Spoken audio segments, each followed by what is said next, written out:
The virtues I admire in another person, no matter how good, great, or powerful you are, is a sense of modesty. And also a sense of what Montaigne said, the goodness that is at the bottom of the pot. I want to be able to engage with you and feel that you are a fundamentally good human being, whatever problems you or I might encounter in our lives. In terms of my relationship with my parents, my mother was very important to me. She died about 5 years ago. I was very much her son. I was the only son anyway, but there is that kind of bond that a mother and a son have.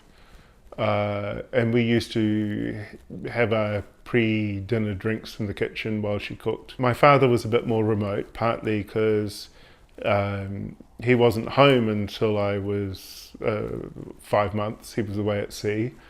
And during my early life, he was pretty much away half the time, either at sea or overseas. We used to play golf together. I'm enormously fond of my father, and he's a very, very good and decent man, and a very honourable man. He's also difficult sometimes, as men are, and you just have to accept that as part of life. What has inspired me in cooking? First, my mother. Second, Elizabeth David. Those were the first cookbooks that I ever bought, partly because they're very pragmatic. Use half oil, half butter. Cover the vegetables with enough water. Not put the vegetables in half a litre of water, but enough water. That kind of very sensible advice. People think I cook in a complicated manner, but actually it's very simple. It's just, there are normally only 5 or 6 ingredients at most. It is just that you can put together 10 or 15 different dishes. I've partly learnt to cook, first because I live by myself, then because when I was in relationships and having lived by myself and learnt to cook, my ex-wives and so on, I've had 2, hadn't learnt to cook.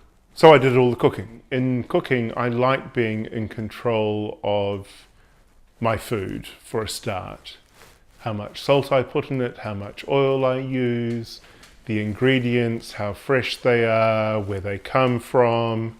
I like to use interesting ingredients, purple carrots, for instance, golden beetroot, things that are not necessarily expected. What have I learnt about wine? The fewer chemicals, the better. And you grow to appreciate those vignerons, winemakers, who make their wines individually. They pick their grapes by hand, not by machines. They use very few chemicals as they can in the production process. And you don't have hangovers, frankly. Hangovers come from chemicals. In terms of spirits, I've learnt that I do not get along well with tequila and do not want to associate with it. I like to keep my vodka very Russian and pure.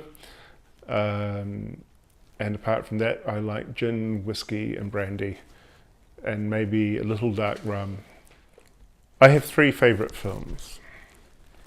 The Double Life of Veronique, Encore un hiver, and The Leopard. In music, I have a number of favourite bits and pieces.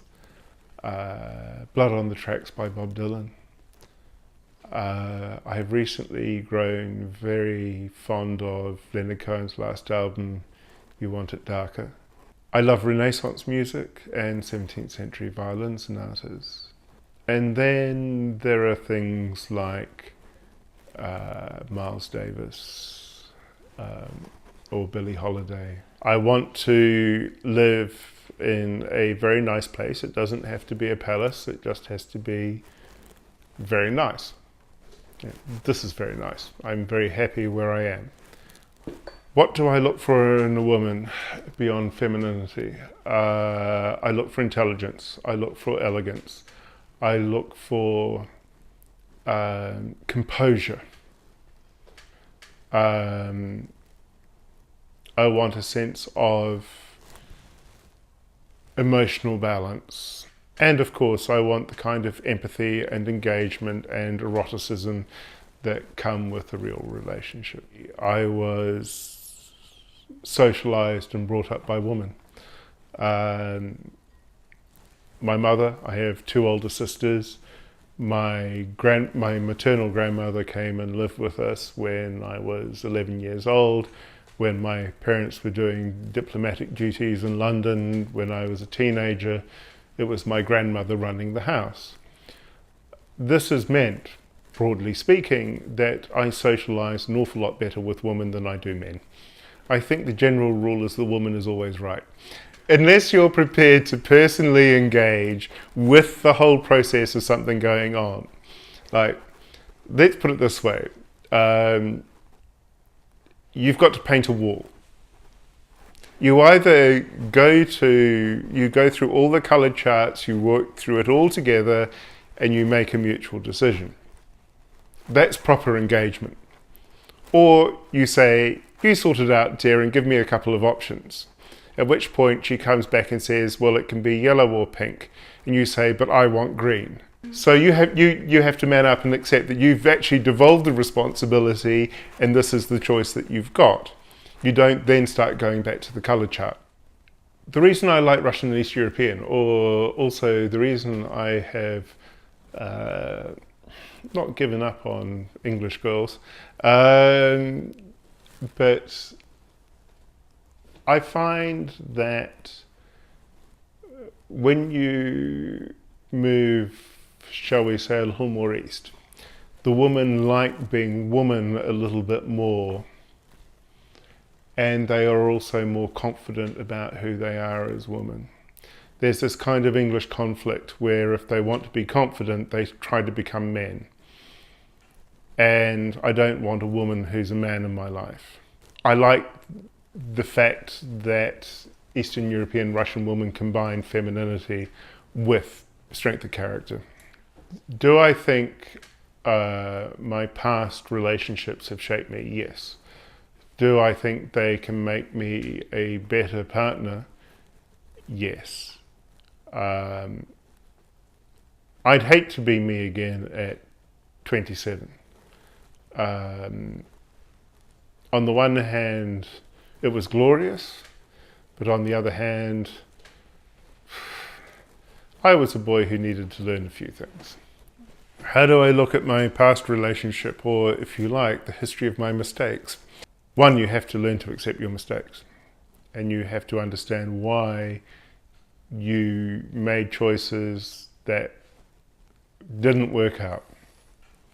What drove you to go into that relationship?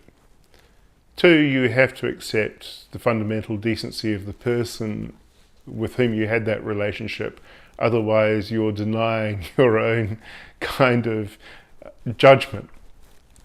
And so, in that sense, you have to accept your own responsibility as somebody who has made a mistake in that relationship. If you talk about the difference between mistakes and incompatibility, then not recognizing incompatibility itself is a kind of mistake.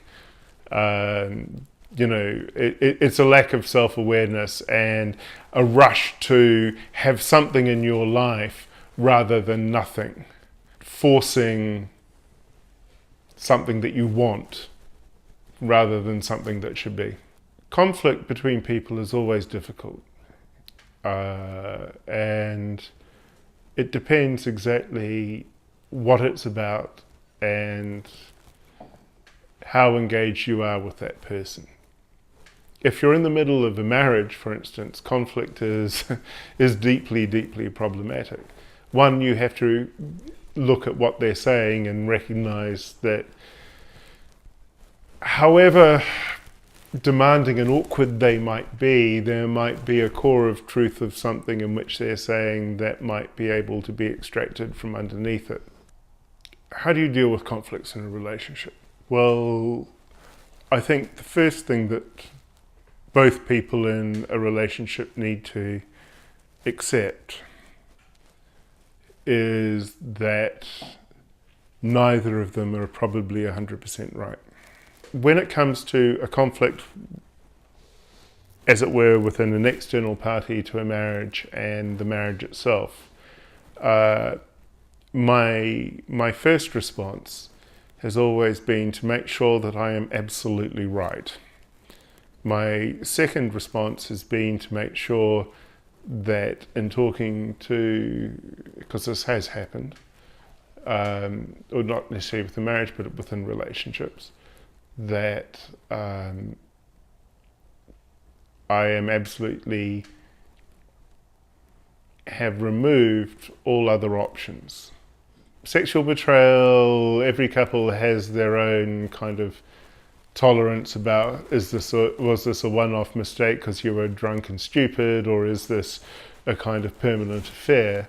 But you still have a very, very serious issue to deal with as a couple. But it is an indication that that bridge has just been burnt. Betrayal is something that I've personally experienced. The first thing you have to accept is that it's happened. The second most awkward thing to accept is what mistakes you might have made to allow it to happen. In what way have you not been properly engaged? What would I like written on my grave? I'm not sure. Something funny. Did I really mean this? What happened? Remind me.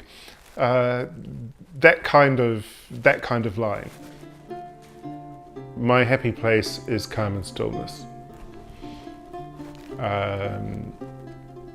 And in a way, a little bit of renunciation. Yeah. To be amongst things that I love and calm.